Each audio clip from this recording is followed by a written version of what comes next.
Oliver Twist Chapter 26, in which a mysterious character appears upon the scene, and many things, inseparable from this history, are done and performed. The old man had gained the street corner before he began to recover the effect of Toby Crackett's intelligence.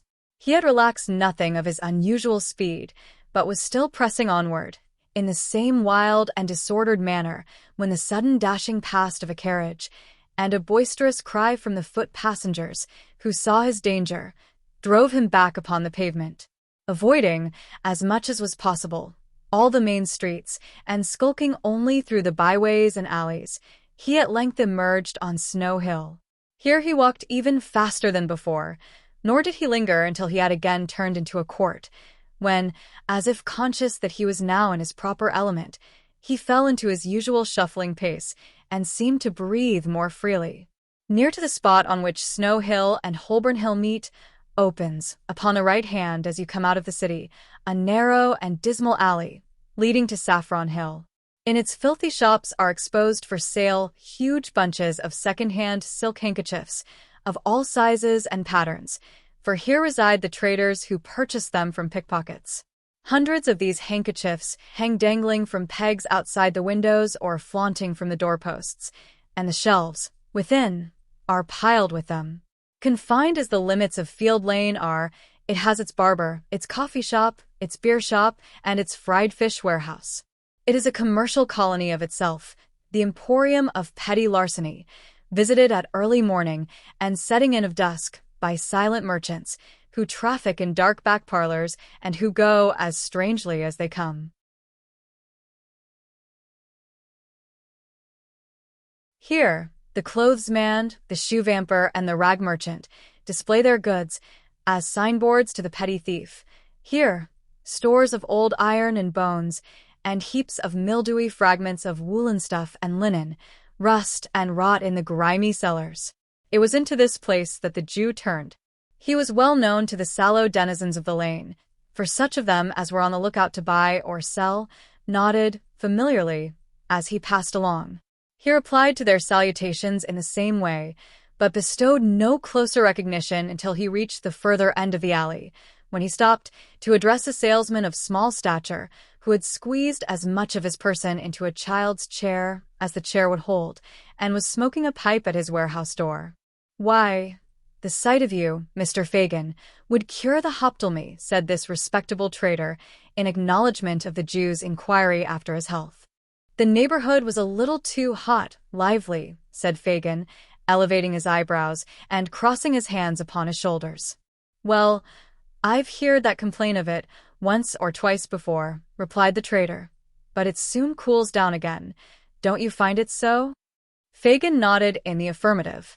Pointing in the direction of Saffron Hill, he inquired whether anyone was up yonder tonight. "At the Cripples?" inquired the man. The Jew nodded.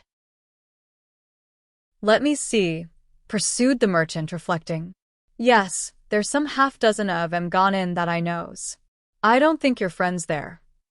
"Sykes is not, I suppose?" inquired the Jew, with a disappointed countenance. "Non est twentis, as the lawyers say," replied the little man, shaking his head and looking amazingly sly. "Have you got anything in my line tonight?" "Nothing tonight," said the Jew, turning away. "Are you going up to the Cripples, Fagin?" cried the little man, calling after him. "Stop. I don't mind if I have a drop there with you." But as the Jew, looking back, waved his hand to intimate that he preferred being alone, and moreover, as the little man could not very easily disengage himself from the chair, the sign of the Cripples was, for a time, bereft of the advantage of Mr. Lively's presence. By the time he had got upon his legs, the Jew had disappeared, so Mr. Lively, after ineffectually standing on tiptoe, in the hope of catching sight of him, again forced himself into the little chair, and, exchanging a shake of the head with a lady in the opposite shop, in which doubt and mistrust were plainly mingled, resumed his pipe with a grave demeanor. The Three Cripples, or rather the Cripples, which was the sign by which the establishment was familiarly known to its patrons, was the public house in which Mr. Sykes and his dog have already figured.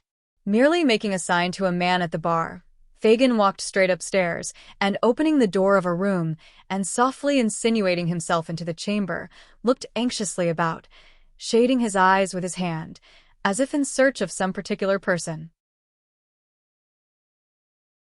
The room was illuminated by 2 gaslights, the glare of which was prevented by the barred shutters and closely drawn curtains of faded red from being visible outside. The ceiling was blackened, to prevent its color from being injured by the flaring of the lamps, and the place was so full of dense tobacco smoke that at first it was scarcely possible to discern anything more.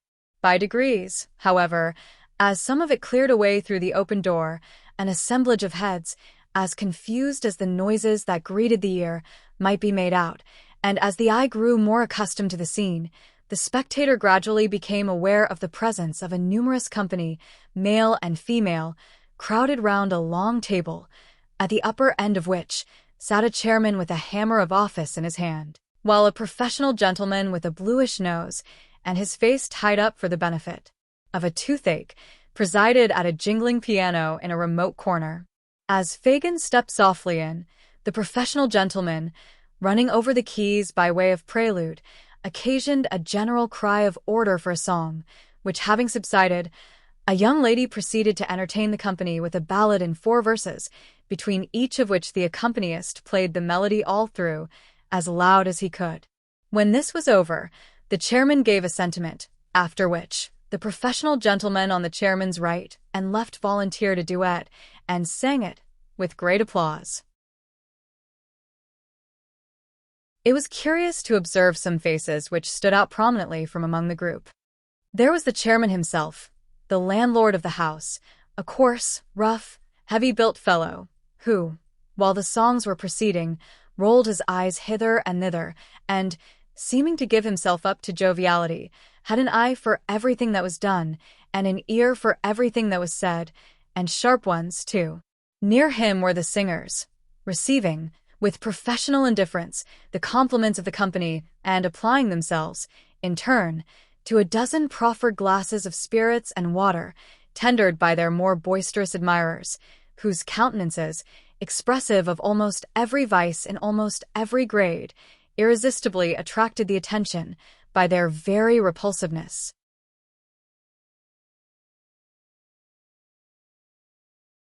Cunning, ferocity, and drunkenness in all its stages were there, in their strongest aspect, and women, some with the last lingering tinge of their early freshness almost fading as you looked, others with every mark and stamp of their sex utterly beaten out, and presenting but one loathsome blank of profligacy and crime, some mere girls, others but young women, and none past the prime of life, formed the darkest and saddest portion of this dreary picture. Fagin, troubled by no grave emotions, looked eagerly from face to face while these proceedings were in progress, but apparently without meeting that of which he was in search. Succeeding, at length, in catching the eye of the man who occupied the chair, he beckoned him slightly and left the room as quietly as he had entered it. "What can I do for you, Mr. Fagin?" inquired the man as he followed him out to the landing. "Won't you join us? They'll be delighted, every one of 'em." The Jew shook his head impatiently and said in a whisper, "Is he here?" "No," replied the man. "And no news of Barney?" inquired Fagin. "None," replied the landlord of the Cripples, for it was he. "He won't stir till it's all safe. Depend on it, they're on the scent down there, and that if he moved, he'd blow upon the thing at once. He's all right enough, Barney is, else I should have heard of him. I'll pound it that Barney's managing properly. Let him alone for that." "Will he be here tonight?" asked the Jew, laying the same emphasis on the pronoun as before. "Monks, do you mean?" inquired the landlord, hesitating. "Hush," said the Jew. "Yes." "Certain," replied the man, drawing a gold watch from his fob. "I expected him here before now. If you'll wait 10 minutes, he'll be." "No, no," said the Jew, hastily, as though, however desirous he might be to see the person in question, he was nevertheless relieved by his absence. "Tell him I came here to see him, and that he must come to me tonight." "No, say tomorrow. As he is not here, Tomorrow will be time enough. Good, said the man. Nothing more? Not a word now, said the Jew, descending the stairs. I say, said the other, looking over the rails and speaking in a hoarse whisper, what a time this would be for a cell. I've got Phil Barker here, so drunk that a boy might take him. Ah. But it's not Phil Barker's time, said the Jew, looking up. Phil has something more to do, before we can afford to part with him. So go back to the company, my dear, and tell them to lead merry lives, while they last. Ha, ha, ah. The landlord reciprocated the old man's laugh, and returned to his guests. The Jew was no sooner alone than his countenance resumed its former expression of anxiety and thought. After a brief reflection, he called a hack cabriolet and bade the man drive towards Bethnal Green. He dismissed him within some quarter of a mile of Mr. Sykes's residence, and performed the short remainder of the distance on foot. Now, muttered the Jew, as he knocked at the door, if there is any deep play here, I shall have it out of you, my girl, cunning as you are. She was in her room, the woman said. Fagin crept softly upstairs, and entered it without any previous ceremony. The girl was alone, lying with her head upon the table, and her hair straggling over it. She has been drinking, thought the Jew, coolly, or perhaps she is only miserable. The old man turned to close the door. As he made this reflection, the noise thus occasioned roused the girl. She eyed his crafty face narrowly as she inquired to his recital of Toby Crackett's story. When it was concluded, she sank into her former attitude, but spoke not a word. She pushed the candle impatiently away, and once or twice, as she feverishly changed her position, shuffled her feet upon the ground. But this was all. During the silence, the Jew looked restlessly about the room, as if to assure himself that there were no appearances of Sykes having covertly returned. Apparently satisfied with his inspection, he coughed twice or thrice, and made as many efforts to open a conversation, but the girl heeded him no more than if he had been made of stone. At length he made another attempt, and rubbing his hands together, said, in his most conciliatory tone, "And where should you think Bill was now, my dear?" The girl moaned out some half-intelligible reply that she could not tell, and seemed, from the smothered noise that escaped her, to be crying. "And the boy, too," said the Jew, straining his eyes to catch a glimpse of her face. "Poor leetle child. Left in a ditch, Nance. Only think." "The child," said the girl, suddenly looking up, "is better where he is than among us, and if no harm comes to Bill from it, I hope he lies dead in the ditch, and that his young bones may rot there." "What?" cried the Jew in amazement. I do," returned the girl, meeting his gaze. "I shall be glad to have him away from my eyes, and to know that the worst is over. I can't bear to have him about me. The sight of him turns me against myself and all of you." "Pooh," said the Jew, scornfully. "You're drunk." "Am I?" cried the girl bitterly. "It's no fault of yours if I am not. You'd never have me anything else if you had your will, except now. The humor doesn't suit you, doesn't it?" "No," rejoined the Jew, furiously. "It does not." "Change it then," responded the girl with a laugh. "Change it," exclaimed the Jew, exasperated beyond all bounds by his companion's unexpected obstinacy and the vexation of the night. "I will change it. Listen to me, you drab. Listen to me, who with 6 words can strangle Sykes as surely as if I had his bull's throat between my fingers now. If he comes back and leaves the boy behind him, if he gets off free and dead or alive, fails to restore him to me, murder him yourself if you would have him escape Jack Ketch. And do it the moment he sets foot in this room, or mind me, it will be too late." "What is all this?" cried the girl involuntarily. "What is it?" pursued Fagin, mad with rage. "When the boy's worth hundreds of pounds to me, am I to lose what chance threw me in the way of getting safely through the whims of a drunken gang that I could whistle away the lives of, and me bound, too, to a born devil that only wants the will and has the power to.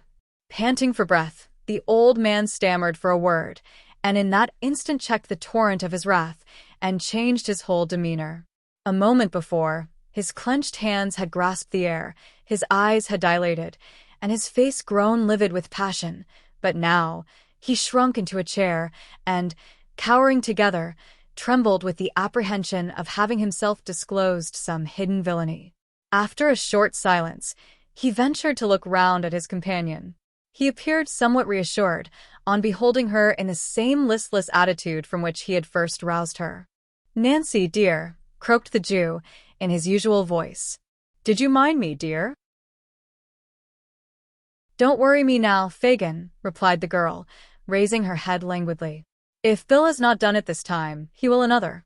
He has done many a good job for you, and will do many more when he can, and when he can't he won't. So no more about that. Regarding this boy, my dear," said the Jew, rubbing the palms of his hands nervously together. "The boy must take his chance with the rest," interrupted Nancy, hastily. "And I say again, I hope he is dead, and out of harm's way, and out of yours. That is, if Bill comes to no harm. And if Toby got clear off, Bill's pretty sure to be safe, for Bill's worth two of Toby any time." "And about what I was saying, my dear," observed the Jew, keeping his glistening eye steadily upon her. "You must say it all over again, if it's anything you want me to do," rejoined Nancy. "And if it is, you had better wait till tomorrow. You put me up for a minute, but now I'm stupid again." Fagin put several other questions, all with the same drift of ascertaining whether the girl had profited by his unguarded hints, but she answered them so readily, and was withal so utterly unmoved by his searching looks, that his original impression of her being more than a trifle in liquor was confirmed.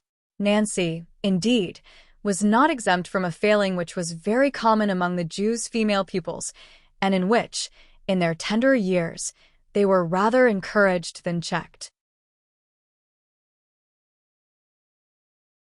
Her disordered appearance and a wholesale perfume of Geneva which pervaded the apartment afforded strong confirmatory evidence of the justice of the Jew's supposition, and when, after indulging in the temporary display of violence above described, she subsided, first into dullness, and afterwards into a compound of feelings, under the influence of which she shed tears 1 minute, and in the next gave utterance to various exclamations of "never say die," and divers calculations as to what might be the amount of the odds so long as a lady or gentleman was happy. Mr. Fagin, who had had considerable experience of such matters in his time, saw, with great satisfaction, that she was very far gone indeed. Having eased his mind by this discovery, and having accomplished his twofold object of imparting to the girl what he had, that night, heard, and of ascertaining, with his own eyes, that Sikes had not returned, Mr. Fagin again turned his face homeward, leaving his young friend asleep, with her head upon the table. It was within an hour of midnight. The weather being dark and piercing cold, he had no great temptation to loiter. The sharp wind that scoured the streets seemed to have cleared them of passengers, as of dust and mud, for few people were abroad, and they were to all appearance hastening fast home. It blew from the right quarter for the Jew, however, and straight before it he went, trembling and shivering as every fresh gust drove him rudely on his way. He had reached the corner of his own street, and was already fumbling in his pocket for the door key, when a dark figure emerged from a projecting entrance which lay in deep shadow, and, crossing the road, glided up to him unperceived. "Fagin," whispered a voice close to his ear. "Ah," said the Jew, turning quickly round. "Is that—" "Yes," interrupted the stranger. "I have been lingering here these 2 hours. Where the devil have you been?" "On your business, my dear," replied the Jew, glancing uneasily at his companion and slackening his pace as he spoke. "On your business all night." "Oh, of course," said the stranger, with a sneer. "Well, and what's come of it?" "Nothing good," said the Jew. "Nothing bad, I hope," said the stranger, stopping short, and turning a startled look on his companion.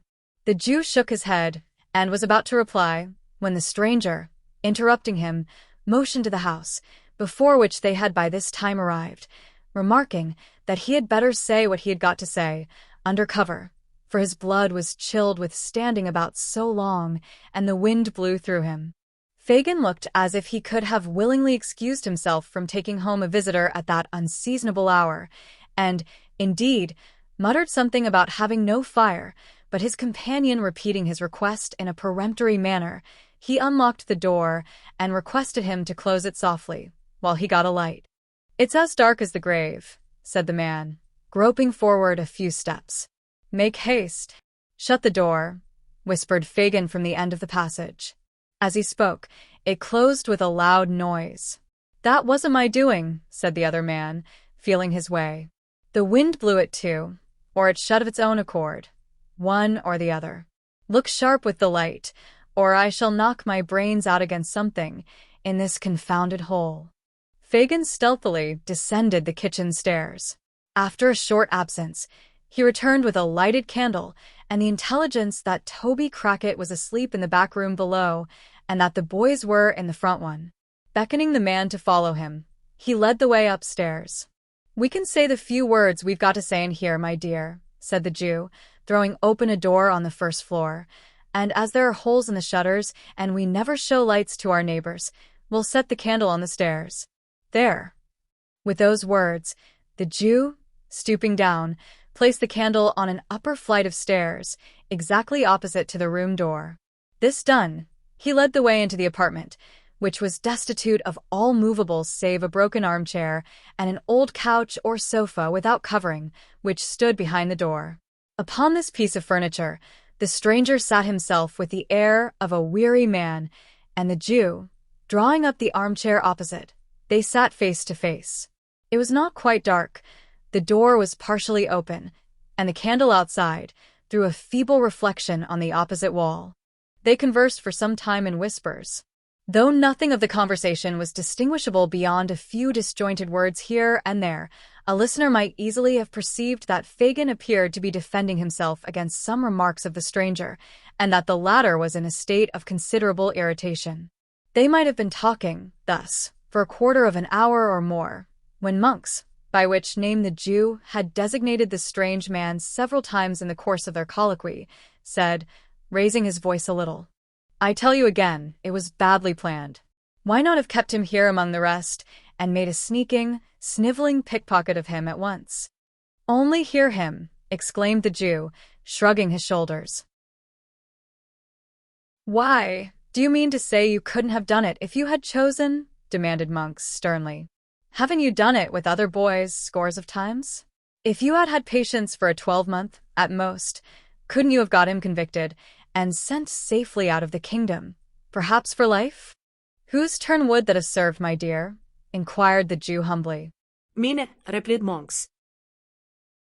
"But not mine," said the Jew, submissively. "He might have become of use to me. When there are two parties to a bargain, it is only reasonable that the interests of both should be consulted. Is it, my good friend?" "What then?" demanded Monks. "I saw it was not easy to train him to the business," replied the Jew. "He was not like other boys in the same circumstances." "Curse him, no," muttered the man, "or he would have been a thief long ago."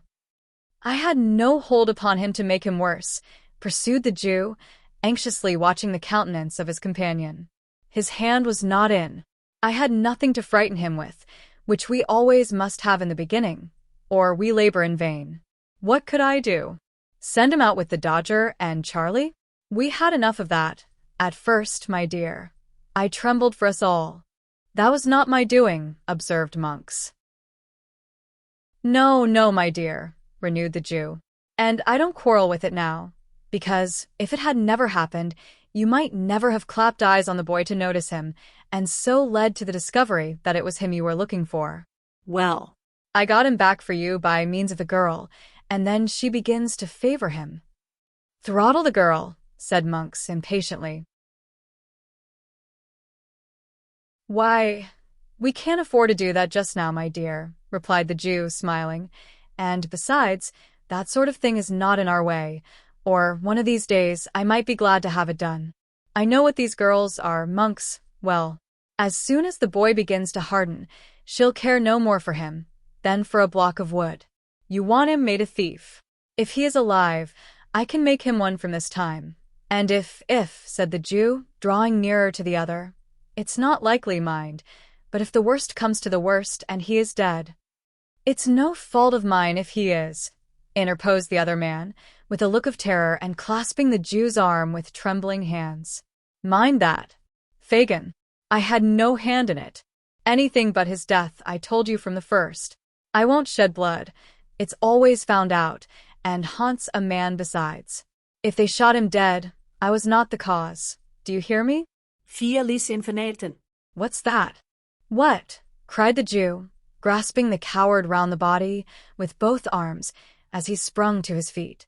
Where? Yonder, replied the man, glaring at the opposite wall. The shadow.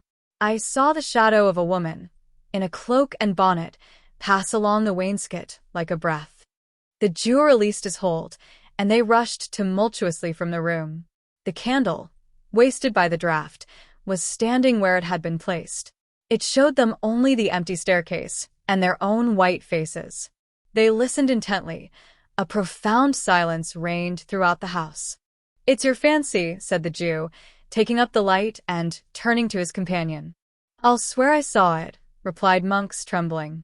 It was bending forward when I saw it first, and when I spoke, it darted away. The Jew glanced contemptuously at the pale face of his associate, and, telling him he could follow, if he pleased, ascended the stairs. They looked into all the rooms. They were cold, bare, and empty. They descended into the passage, and thence into the cellars below. The green damp hung upon the low walls. The tracks of the snail and slug glistened in the light of the candle, but all was still as death. What do you think now? Said the Jew, when they had regained the passage. Besides ourselves, there's not a creature in the house except Toby and the boys, and they're safe enough. See here. As a proof of the fact, the Jew drew forth 2 keys from his pocket, and explained that when he first went downstairs, he had locked them in, to prevent any intrusion on the conference. This accumulated testimony effectually staggered Mr. Monks.